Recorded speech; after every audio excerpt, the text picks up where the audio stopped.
Non so se utilizzerò l'H o la M Mixed Terrain per la Cape Epic. Dovrò vedere prima della gara. Questi sono i due copertoni che monto sulla stall, la M l'anteriore e l'H al posteriore, e devo dire che ho sempre avuto un ottimo grip in tutte le condizioni meteo, sia con l'asciutto che col bagnato. E un consiglio che posso darvi è quello di sperimentare con le pressioni, perché io ho trovato il miglior feeling con questi copertoni quando li ho gonfiati a 1.15 bar, 1.20, invece dei classici 1.30, 1.40 che usavo con i copertoni precedenti. Quindi vale la pena fare un po' di prove e vedere con diverse pressioni e trovare la vostra miglior combinazione. Configurazione diversa tra me e Pierre. Lui utilizza una Scorpion XC sempre con spalla Pro Wall, M all'anteriore e H alla posteriore. Io invece sto utilizzando H e H sia all'anteriore che al posteriore. Come mai questa scelta? La M è un po' più aggressiva, quindi Come un po' te? di grip. Sì. Sei aggressivissima, una persona Preferisco- molto aggressiva. Preferisco sempre le bici con un po' più di grip all'anteriore e un po' più di scorrevolezza al posteriore, anche una questione psicologica.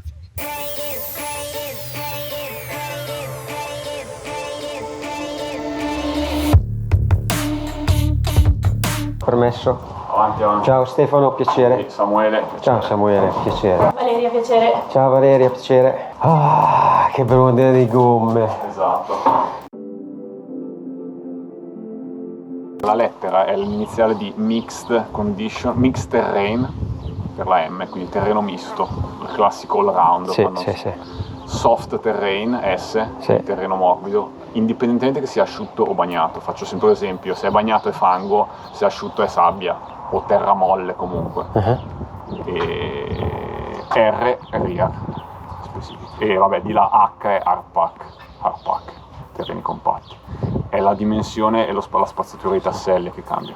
Sul compatto avrai tasselli bassi e ravvicinati, sul terreno molle i tasselli alti e spaziati che il tassello deve penetrare. Il grip è meccanico, per cui hai bisogno di un tassello che penetri il terreno e aggrappi meccanicamente.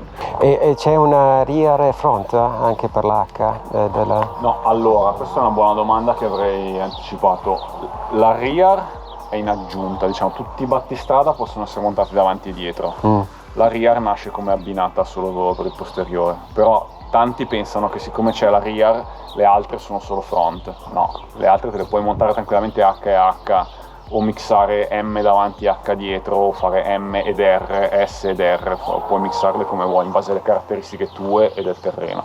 Per cui l'abbinata, diciamo, classica che suggeriamo è M davanti e R dietro. Se no poi in genere chi fa le gare si sceglie o M davanti e H dietro, o M ed RC, o RC anche. È una novità grossa che il cambio di nome adesso cambia con la disciplina, cioè questi sono tutti e due M, però Trail M ha un disegno molto meno aggressivo, Enduro o MTB M, sempre per terreni misti, però uno è Gravity Oriented, uno è Trail Oriented. La dimensione e il disegno cambiano notevolmente. La tesseratura sì, cambia notevolmente. Ma anche tra questa e questa, o sbaglio? Sì, questa è una S per terreni soffici, ha una spaziatura maggiore dei tasselli per far sì che penetrino nei terreni morbidi. Qui invece comunque i tasselli sono più vicini, è una gomma che se usata nel fango impacca, mentre la S è fatta per invece funzionare bene anche nel fango.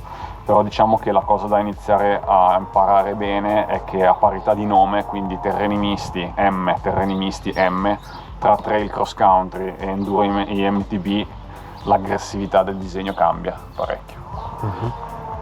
E questa è un po' la novità nella nostra logica di gamma, perché fino ad oggi se io prendo il battistrada S e lo confronto col cross country, il design macro è uguale, cambia un po' la dimensione dei tasselli chiaramente, però non c'è una differenza sostanziale. Questa e questa è uguale? 2.6, 2.4. Ah, ecco. Sì, la stessa gomma 2.6,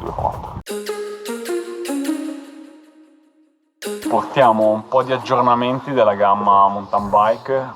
Novità ci sono dalla categoria trail fino alla categoria IMTB. Sono fondamentalmente tre news che portiamo. Nella famiglia del trail i battistrada che abbiamo iniziamo ad offrire anche una misura 2.6, per cui più grandi. La gamma finora si componeva di 2.4. Questa è fondamentalmente una risposta a una domanda di mercato che è arrivata, di avere gomme comunque leggere, pedalabili, di volume più grande, in diametro 29. La seconda area di novità, probabilmente la più importante, è sull'area delle discipline enduro e IMTB, per cui battistrada più aggressivi, dove abbiamo il disegno M, che per noi sta per terreni misti, mixed terrain in inglese, quella gialla, che è completamente rinnovato, per cui cambia proprio il disegno battistrada. C'è un nuovo disegno con tasselli molto più aggressivi, per cui focalizzato su un riding appunto da enduro e IMTB. E non solo il disegno è nuovo, ma anche la mescola. Introduciamo di fatto un'evoluzione verso il Gravity della nostra Smart Grip, che infatti si chiama Smart Grip Gravity, che ha fondamentalmente le stesse caratteristiche di base, di avere un grip chimico comunque alto e una resistenza meccanica molto alte, per cui il tassello e la mescola sono più resistenti sia nel tempo che allo strappo, ma abbiamo abbassato la durezza della mescola, per cui la Smart Grip attuale resta dedicata a tutta la gamma cross country e trail, mentre la Smart Grip Gravity nuova, più morbida, è sviluppata per enduro e IMTB. Questa mescola è sul disegno nuovo M, ma anche sul disegno S, che è per terreni soffici, quindi terreni morbidi, che siano fangosi o asciutti non fa differenza, diciamo una tassellatura alta e spaziata dove la gomma deve penetrare nel terreno. Anche questo modello, che è invariato come disegno, avrà però la mescola invece nuova Smart Grip Gravity, e questa è la seconda area, diciamo, di novità che facciamo vedere qui.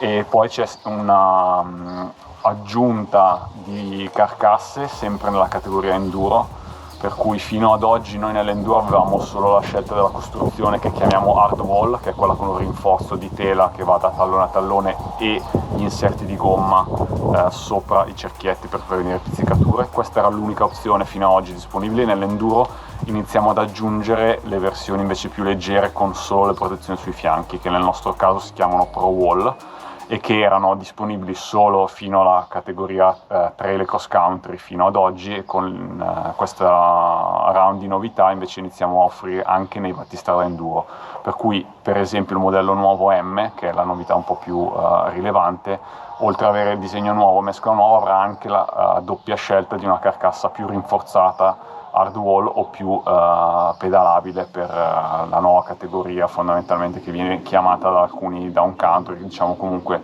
biammortizzate da 120-130 mm, molto capaci in termini di guida, di guida aggressiva. Ultimissima novità, sempre in aggiunta come offerta di misure, è anche un 2.8 posteriore, per cui il modello posteriore per noi è l'R, Rear Specific dal nome, che offriamo in larghezza 2.8 e diametro 27,5 per la classica abbinata con un 29 2.6 anteriore, per cui quelle che vengono chiamate mallet bike, dove il diametro della ruota anteriore è maggiore di quello posteriore, 29 27,5, 2.6 anteriore, 2.8 posteriore. Anche questa è una richiesta che abbiamo avuto fondamentalmente dal mercato, che abbiamo soddisfatto. La prima serie di novità riguarda l'offerta delle misure nella gamma trail, per cui dei nostri 4 battistrada tradizionali che vanno da H, M, S ed R, per noi la lettera definisce la tipologia di terreno, nel battistrada H, che sta per hardpack, quindi terreni compatti, e M, che è condizioni miste, aumentiamo l'offerta di misure non solo con la 2.4, che è già disponibile adesso, che è quella che ho qui montata sul cerchio, ma la nuova aggiunta della 2.6, per cui un battistrada molto più largo. In termini di disegno, di macro struttura di disegno non cambia nulla, chiaramente la reingegnerizzazione, diciamo, della dimensione dei tasselli viene fatta all'aumentare della misura. Questa è una logica di progetto che utilizziamo fin dall'inizio un po' su tutte le misure, per cui angoli le dimensioni dei tasselli vengono aggiustate in base alla misura. È un'offerta quindi che aumenta il volume d'aria nella categoria trail, viene da una richiesta di mercato, né più né meno.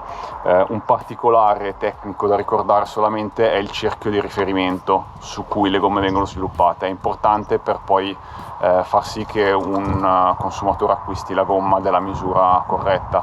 Le gomme da 2.2 e 2.4 vengono sviluppate su cerchi da 30 mm, quindi misureranno quello che è la misura nominale sul cerchio da 30 mm di canale interno. Le 2.6 invece sono fatte per misurare 2.6 pollici su un cerchio da 35 mm, quindi quei 5 mm di differenza di cerchio, diciamo, fanno anche la differenza in termini di misura nominale. Questo è un appunto tecnico però abbastanza Molto rilevante. importante, sì. Gamma Cross Country, refresh dell'ultima novità presentata alla fine dell'anno scorso, è la misura 2.4 dell'RC, che è la gomma che usa il nostro Team Factory di fatto, che ha appena cambiato anche fornitore di biciclette, è passato da Trek a Wheeler, per cui il team Wheeler-Pirelli ha cominciato a correre all'Andalusia Bike Race proprio questa settimana e utilizza principalmente la gomma RC, che è un quinto battistrada che abbiamo aggiunto. Vale la pena spiegare brevemente qual è la caratteristica dell'RC, che sta per Racing chiaramente, rispetto al resto della gamma. Viene dalla richiesta dei corridori per avere una gomma che abbia una transizione dalla linea centrale ai tasselli laterali meno rotonda, diciamo un po' più quadrata. Questo dipende dalle caratteristiche dei corridori, che preferiscono avere maggior scorrevolezza quando vanno sul dritto e poi un ingresso in curva molto più aggressivo, per cui la forma dei tasselli laterali, l'altezza dei tasselli laterali è un po' diversa rispetto al resto della gamma. Quello che differenzia l'RC sono gomme tendenzialmente meno rotonde, quelle che ci chiedono i corridori. Vanno portate con più conoscenza del percorso e anche con un'abilità di guida un po' più alta. Questa è una logica che si trova anche in altre categorie di gomme per noi, per cui con uno stile di guida più aggressivo. È di fatto la scelta che ormai utilizzano in tutte le gare i corridori. Sotto il 2.4 non ci chiedono quasi più niente. Allora, novità principale per l'area diciamo Gravity, quindi Enduro e IMTB, queste due discipline. C'è un disegno nuovo della gomma per terreni misti, che nella nostra gamma è la M gialla, che inizia a differenziarsi completamente dalla M fatta per cross country e trail come dimensione dei tasselli, quindi un battistrada molto più aggressivo con tasselli molto più alti e spaziati sempre per condizioni miste. È un disegno completamente nuovo che sarà disponibile in 2.4 e 2.6 sia nelle strutture per l'enduro, quindi con la carcassa chiamata hardwall, protezione da tallone a tallone, inserti in gomma, e per versione specifica per IMTB, quindi con la costruzione che per noi è un brevetto che viene dal mondo moto, chiamata Hyperwall, che ha ulteriori rinforzi sul fianco, quindi tutta l'altezza del fianco è rinforzata con l'inserto in gomma e ha anche un'aggiunta di tessuti nell'area tallone. Non solo il disegno è nuovo, ma anche le mescole. Abbiamo evoluto una versione più orientata al Gravity della Smart Grip, che infatti si chiama Smart Grip Gravity, che mantiene le stesse caratteristiche chimiche ma è molto più morbida in termini di durometro, per cui scendiamo con la morbidezza proprio per assecondare una richiesta di mercato e anche esigenze di un dumping un po' più evoluto per quel tipo di discipline. La mescola Smart Grip Gravity è applicata ovviamente al disegno nuovo, ma anche al disegno S, quindi per terreni soffici, che è in gamma e resta invariato per quanto riguarda la tassellatura, ma recepisce la nuova mescola, per cui queste sono le due grandi novità nell'area enduro o IMTB. Ultima novità a completamento della gamma IMTB è l'introduzione della misura 2.8, per cui ancora più larga, in diametro 27,5 per la gomma posteriore, quindi il modello R per noi, per il setup mallet, dove andrà a montare tipicamente un 2.6 29 all'anteriore e un 2.8 27,5 al posteriore, gomma dove abbiamo di fatto aumentato il volume e incrementato l'aggressività dei tasselli, per cui un po' più alti e più aggressivi rispetto all'R 2.6 o 2.4.